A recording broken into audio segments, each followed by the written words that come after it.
प्रयागराज जो है उत्तर प्रदेश ही नहीं पूरे देश के पर्यटन का हब बन गया है। अब सोचिए जब आधी आबादी आ जाएगी भारत देश की तो स्वाभाविक सी बात है पर्यटन का बहुत बड़ा हब बन गया है।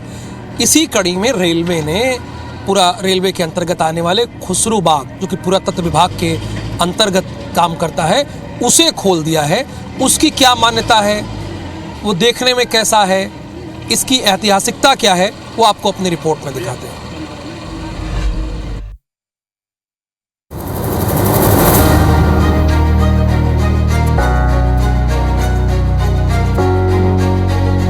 महाकुंभ में श्रद्धालु संगम में स्नान के लिए आ रहे हैं तो उनके लिए यहाँ अनेक और भी आकर्षण हैं। प्रयागराज में रेलवे द्वारा खुसरो बाग को हायर कर वहाँ होल्डिंग एरिया बनाया गया है। यह स्मारक शहर के पुराने इलाके में स्थित है और आमतौर पर यहाँ लोग सैर के लिए आते हैं। महाकुंभ में श्रद्धालुओं की सुविधा के लिए खुसरो बाग का दक्षिणी द्वार 35 साल बाद खोला गया।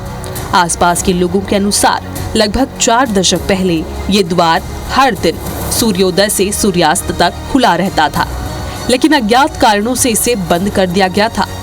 आम जनता का प्रवेश एक खिड़की नुमा दरवाजे से होता था, लेकिन इस महाकुंभ में श्रद्धालुओं की भीड़ को नियंत्रित करने के लिए इस विशाल द्वार को पुनः खोला गया। श्रद्धालुओं की सुरक्षा को ध्यान में रखते हुए प्रशासन ने दक्षिणी द्वार से प्रवेश और निकास के बीच में एक रॉड लगाकर लॉक लगाया ताकि भीड़ में किसी अप्रिय घटना को टाला जा सके। महाकुंभ के दौरान खुसरो बाग न केवल श्रद्धालुओं के लिए एक महत्वपूर्ण पड़ाव बना, बल्कि ये ऐतिहासिक धरोहर एक बार फिर से अपनी पुरानी रौनक में लौटी।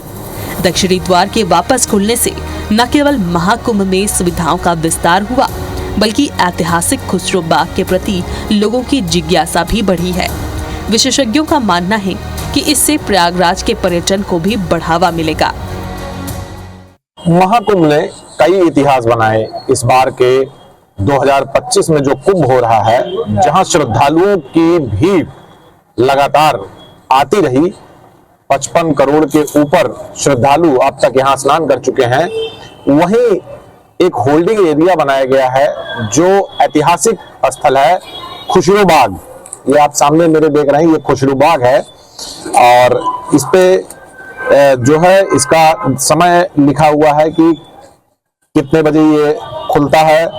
और ये सेंट्रल गवर्नमेंट के अंतर्गत आता है, जिसको इस बार रेलवे ने होल्डिंग एरिया बना लिया। भीड़ दिखी, श्रद्धालुओं को यहाँ रोका जाता था और यहाँ से ही उनको अंदर भेजा जाता था। आप देखिए इस पूरे दरवाजे पे घोड़ों की नाल लगी हुई है। ये ऐतिहासिक द्वार है। तो इस छोटे से दरवाजे के अंदर से लोग इसमें आते जाते थे, प्रवेश करते थे और यहाँ के जो कर्मचारी हों या फिर घूमने की नियत से जो लोग आते थे वो इसी छोटे से दरवाजे से प्रवेश करते थे। लेकिन इतिहास बना, 35 साल बाद इस पूरे दरवाजे को खोल दिया गया।